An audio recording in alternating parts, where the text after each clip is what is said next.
Praise the lord. దేవుని నామానికి మహిమ కలుగునుగాక. ఈ ఉదయకాలంలో దేవుని వాక్యం చదువుకుందాం. జక్కర్య గ్రంథము 8వ అధ్యాయం 15-16 వచనాలు చదువుకుందాం. ఈ కాలమున యెరూషలేమునకును యూదావారికిని మేలు చేయ నుద్దేశించుచున్నాను గనుక భయపడకుడి. మీరు చేయవలసిన కార్యము లేవనగా ప్రతివాడు తన పొరుగువానితో సత్యమే మాట్లాడవలెను. సత్యమును బట్టి సమాధానకరమైన న్యాయమును బట్టి మీ గృహములలో తీర్పు తీర్చవలెను. దేవుడికి స్తోత్రం కలుగునుగాక.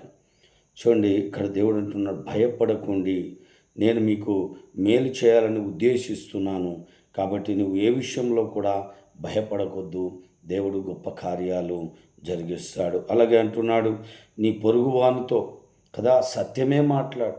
నీ మాట అవునంటే అవును, కాదంటే కాదు, కదంటే యథార్థంగా అలాగా ఉన్నప్పుడు దేవుడు ఖచ్చితంగా అద్భుతం చేస్తాడు కదా. మన పట్ల దేవుని యొక్క ఉద్దేశాలు నెరవేర్చబడతాయి. కనుక ఈ ఉదయకాలంలో నీవు ఈ వాగ్దానాన్ని ఎత్తిపట్టి ప్రార్థన చేసిన ఎడల దేవుడు అద్భుతం చేస్తాడు. దేవుడి మాటలు దీవించునుగాక. ఆమేన్.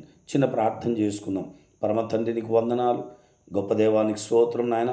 అయ్యా, మీకే వందనాలు చెల్లిస్తున్నాం. అయ్యా నాయన ప్రభా, మేలు చేయని ఉద్దేశించున్నాను కనుక భయపడొద్దన్నావు ప్రభా.